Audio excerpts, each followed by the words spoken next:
everybody, it's Jamie from Play to Learn Preschool. Happy Monday. Hope you had a great weekend. Mine was crazy busy. I taught a professional development workshop on Saturday. I had a really awesome group of people, and a bunch of them said that they watched the videos. So hi everybody who I know in real life who watches the videos. Thanks for watching. I'd love if you comment. That'd be awesome. And then we just had family stuff for the weekend, so I'm not especially feeling rested. I'm looking forward to next weekend, actually. The question that I get the most often on email and also in real life with, hey Taylor, with parents who come to visit, hi Laquitha, parents that come to tour the school, and even just people that I talk to casually about what I do.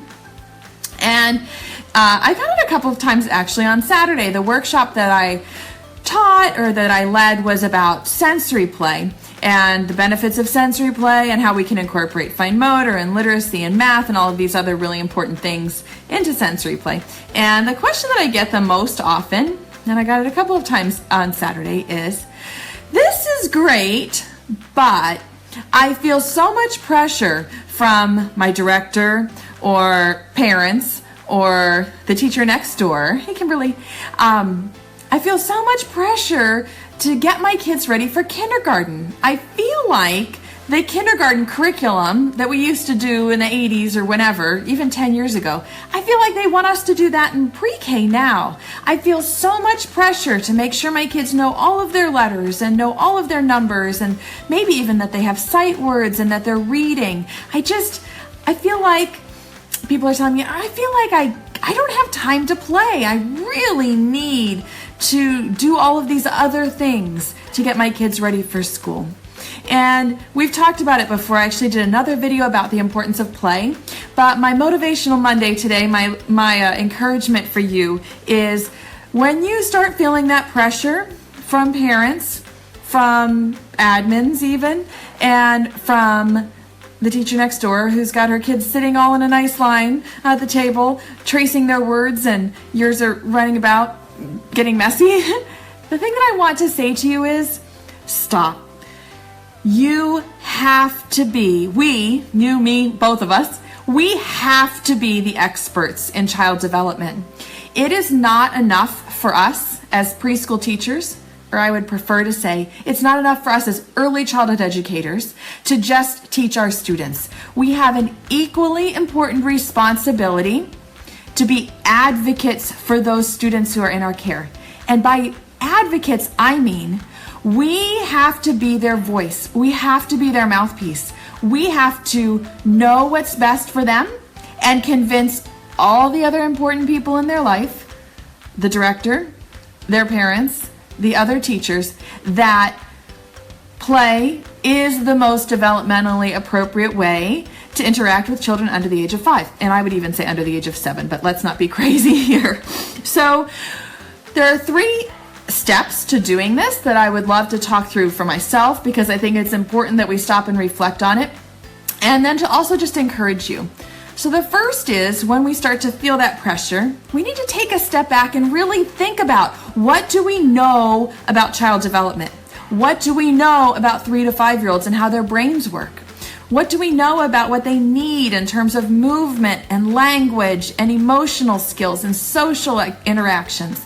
Stop and make kind of an inventory, a mental inventory about, what do we know about preschoolers? We know they've got to move, right? They've got to have everything in their hands. They have to touch it, live it, do it. They need to talk about it, which often doesn't happen if they're sitting and doing worksheets, right? Just be quiet, it's worksheet time. But that's not how they learn. They need to talk. They need to listen. They need to have that interaction with each other. We know that they have got to make mistakes. They have to get messy.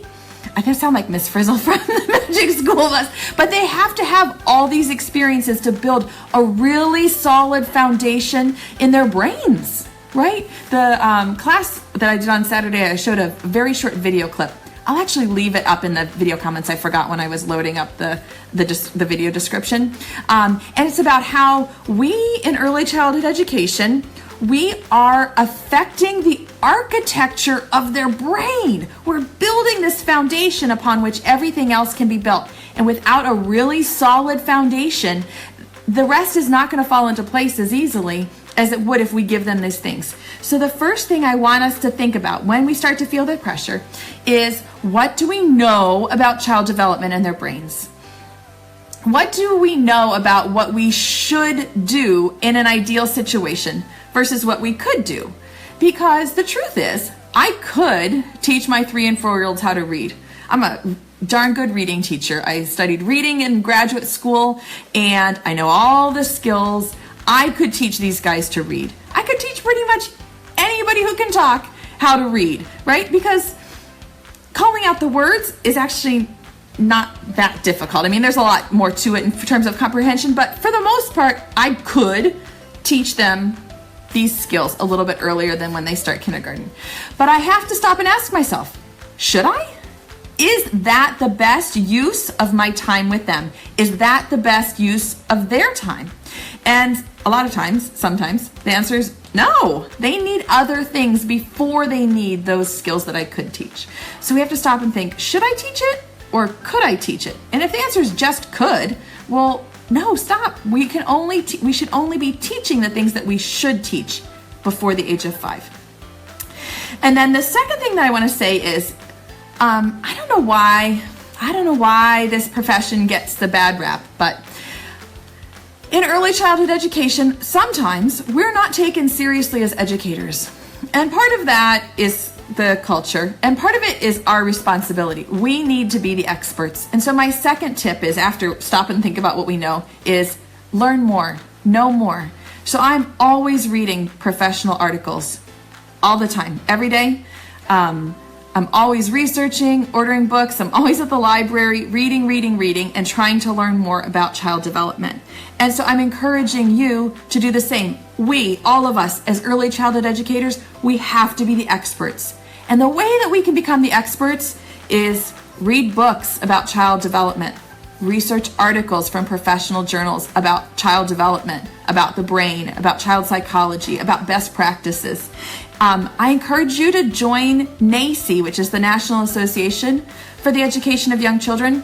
Your center or your home does not have to be NACCE certified for you to be a NACCE member.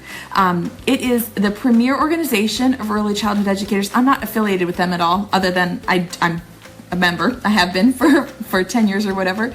But you can join NACCE. I think it depends on your state, but less than $100 for the year, probably like $70 for the year. And your membership includes a certificate that you can hang up, that says that you're a member of NACCE. And you also get a subscription to one of their magazines or their journals with really appropriate, developmentally appropriate, practice for early childhood educators. There's a couple of different options. I like the one called Teaching Young Children, but you could choose whichever one, appeals to you. And you get these magazines with ideas and research and best practice right in your mailbox, every month or every other month. And so if you're not a member of NACCE or of some other professional development organization for early childhood educators, seek that out and become a member, become an expert. And then my third tip for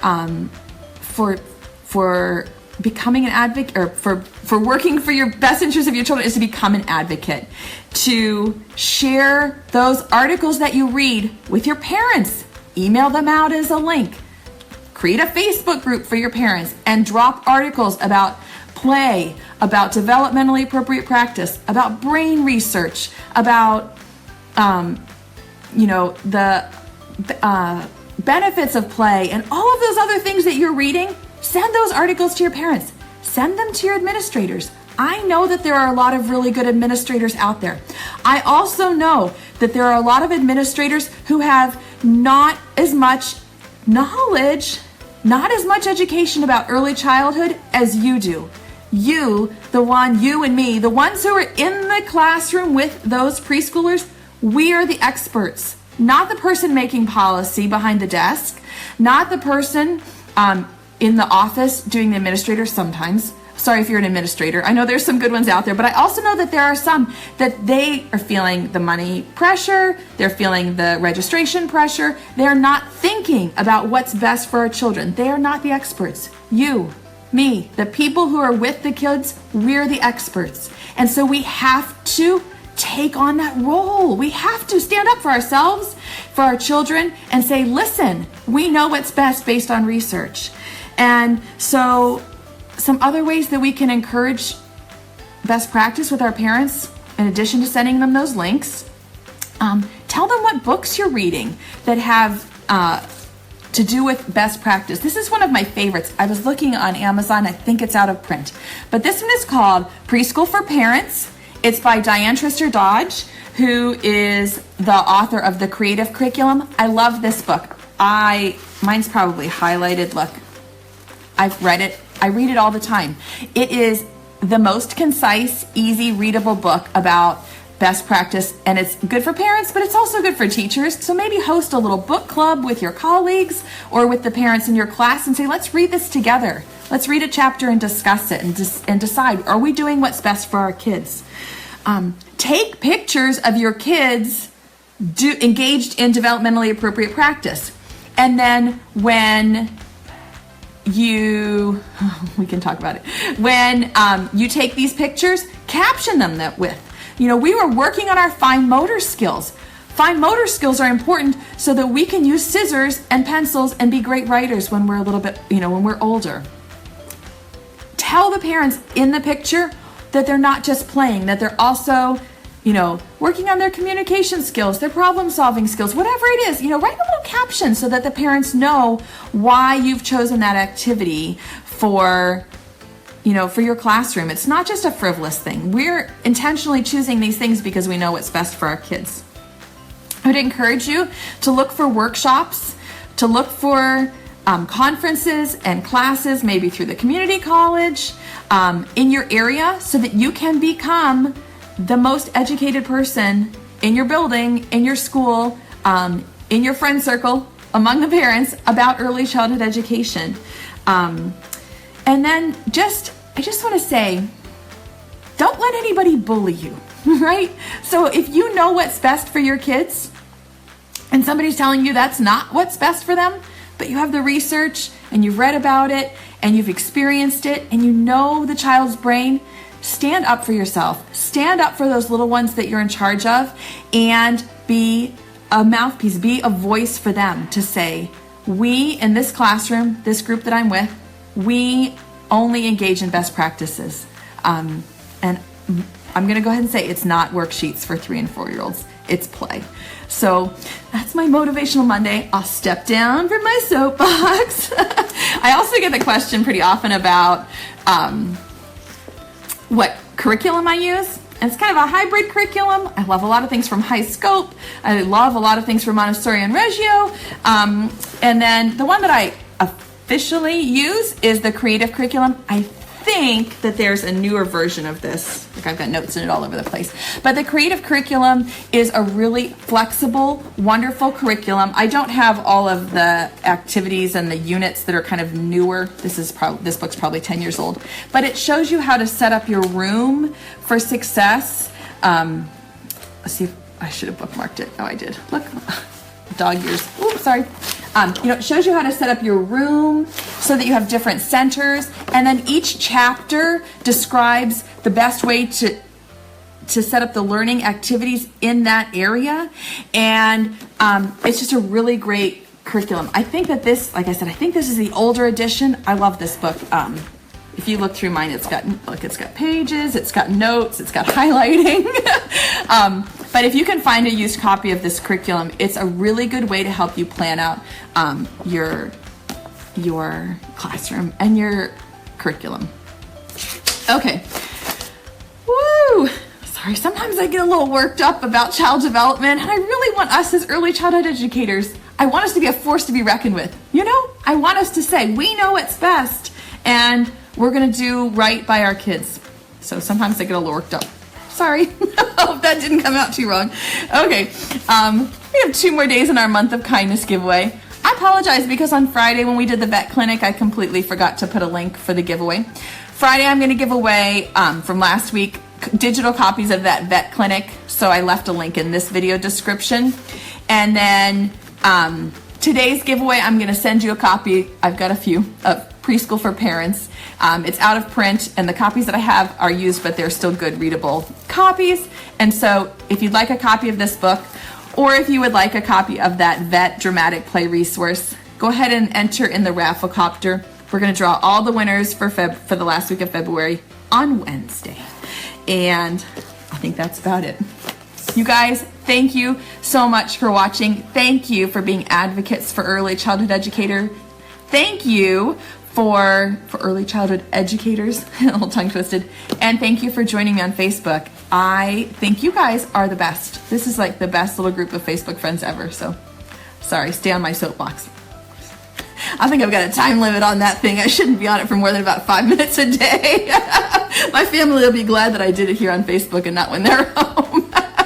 All right, so thank you. I will go back and try to answer some of the questions. I was having a hard time soapboxing and reading the comments at the same time, but I'll try to log on and answer some of them. And I hope you have a great afternoon playing, learning with your kids. See you tomorrow. Bye, everybody.